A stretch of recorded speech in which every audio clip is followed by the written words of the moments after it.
Hello everyone, Vincent Teo from HDTV Test here. I'm a TV reviewer and professional calibrator. Since I uploaded my previous video demonstrating the elevated black level on the HDR video output from the Xbox One X, Microsoft has released a firmware fix last week. Unfortunately, I was in London attending various events most days.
And it's only now that I get the chance to test the new firmware.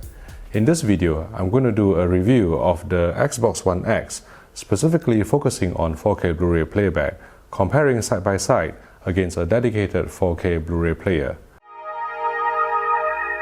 Let me explain the comparison setup here. We have two Samsung 49-inch Q7F QLED televisions which have been calibrated for both SDR and HDR modes. They are angled inwards to minimize color shifts caused by their limited viewing angle. And even then, my camera won't be able to fully capture the colors with 100% accuracy. I'll try to describe exactly what I'm actually seeing on screen, but please do understand that some contrast and color differences that you are seeing on YouTube may be caused by the limited viewing angles of these LED LCDs. The QLED screen on your left is connected to a Panasonic UB900, our reference HDR10 4K Blu-ray player with the highest quality chroma upsampling on the market today. And the screen on your right is displaying a picture from the Microsoft Xbox One X console. So, the first order of the day was to download the firmware update. If your Xbox One X haven't received the update yet, you can go into the system menu and install it manually. After doing that, I fired up Power Rangers. Thank God I have two copies here.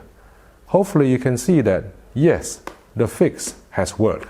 Blacks are now inky, the HDR picture doesn't look washed out, the top and bottom letterbox bars are no longer gray. But I like to do objective in-depth testing, so I put on some HDR test pattern from Ryan Maciola's UHD HDR10 Advanced Calibration Disc. Just a quick word about this disc. If you don't own it yet, it has many useful patterns, especially those that let you set the black level or brightness control on your display correctly in HDR mode, or the clipping point for projector owners. There's not many HDR test discs on the market. A big name is supposed to release a reference test disc next year with Dolby Vision. But for now, Ryan's disc is the most useful, publicly available one on the market. I'll put a link to this disc in the description below. Back to the Xbox One X. We captured and read the video output using a HD linker device and verified that the console sends out the correct metadata from HDR10 4K Blu-ray movies, so specular highlight details, for example, the sun and clouds in pan, are fully presented without being clipped. The HDR image had plenty of zing and pop, but like what we found on the Xbox One S, the Xbox One X still suffers from color decoding error, resulting in inaccurate color reproduction. If you look at this color decoding chart from Ryan Maciola's Advanced Calibration Test Disc, there are red, green, blue boxes of various intensities. I'm going to use the RGB mode filter on the Samsung Q7F. This is like the electronic version of the color filter you get in older DVDs, such as Digital Video Essentials. Only this one is much more accurate because it's digital. When I turn the red filter on, you can see the entire screen turning red. Now, if the color decoding of the device is correct, then the middle boxes should blend into the background and not flash. And as you can see, the Panasonic UB900 on your left is decoding it correctly. You cannot see the red, green and blue boxes in the center flashing at all when I turn on the red, green and blue filter respectively on the Samsung QLED. But with the Xbox One X, the red and especially blue boxes are still visible and flashing, suggesting that the console is decoding the colors wrongly. To explain why this is happening, I need to take one step back and clarify how Ultra HD Blu-ray discs are mastered. Video on 4K Blu-rays are encoded at 10-bit 420 YCbCr color space, but eventually, when the image is displayed on screen, it needs to be output as RGB. So, this color decoding process from YCbCr to RGB can be done either by the 4K Blu-ray player or by the display. In the case of the Panasonic UB900, it's taking the 420 chroma on disk, upsampling it to either 444 or 422, then sending it to the TV, which will convert the signal to RGB. Most 4K Blu-ray players on the market, including the Oppo 203, does this. By this, I mean sending out YCbCr by default, and when you have a TV that decodes colors correctly, like the Samsung QLED TVs here, then the colors will be accurately presented. Most TVs these days have spot-on color decoding. The last color decoding issue I've seen was probably on the Sharp Aquos years ago with a red push. So, what is the Xbox One X doing different then? Well, the device internally decodes YCbCr 420 to RGB before sending out the signal. Maybe this is because of Microsoft's PC background. By itself, this is not normally a problem, but the Xbox One S and the Xbox One X is doing it with the wrong matrix, resulting in incorrect color reproduction.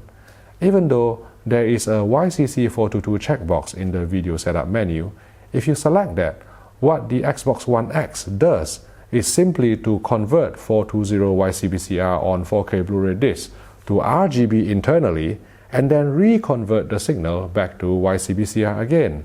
In other words, regardless of whether you enable YCC422 or not in the user menu, the Xbox One X color decoding is still faulty, according to Ryan Maciola's test pattern. Will this color decoding error bother you? It actually depends on how much you care about accurate colors and whether you have a frame for comparison. For example, here I have a reference 4K Blu-ray player for side-by-side comparison. In this scene from Power Rangers, again, you can see that the Xbox One X on your right is painting the hue of the forest trees in the background differently from the Panasonic UB900 on your left.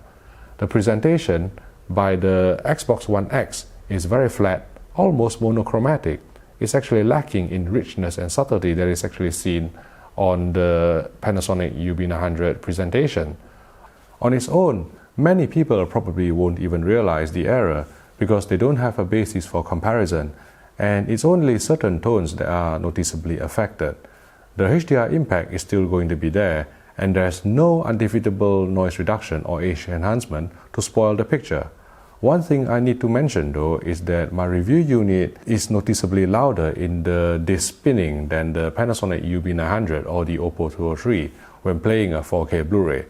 Obviously, this disc spinning noise can be drowned out by film scores, but if you want some blissful silence during quieter passages of play, or if you sit fairly close to your 4K player, then a dedicated 4K Blu-ray player might be better on this front. Otherwise, we tested the Xbox One X for its 1080p Blu-ray and DVD performance and found very little wrong. Upscaling from an SMPTE RP133 standard definition test pattern was sharp and detailed. The Panasonic UB900 is even sharper, but also exhibited more ringing and fizziness. I think the Xbox One X strikes a very good balance between sharpness and cleanliness in terms of upscaling.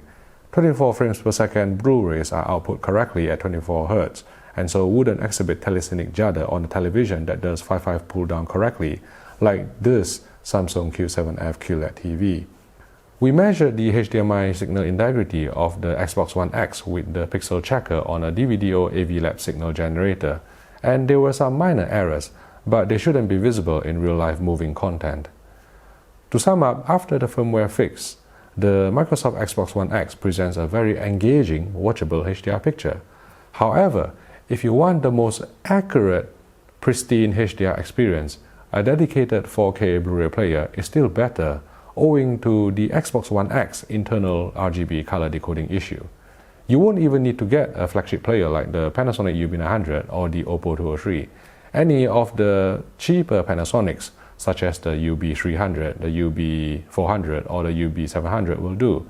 They all output YCbCr correctly and cleanly with high chroma quality. If you found this video useful, please click the like button and subscribe to the HDTV Test YouTube channel for more videos like this. Thank you for watching, and I'll see you in the next video.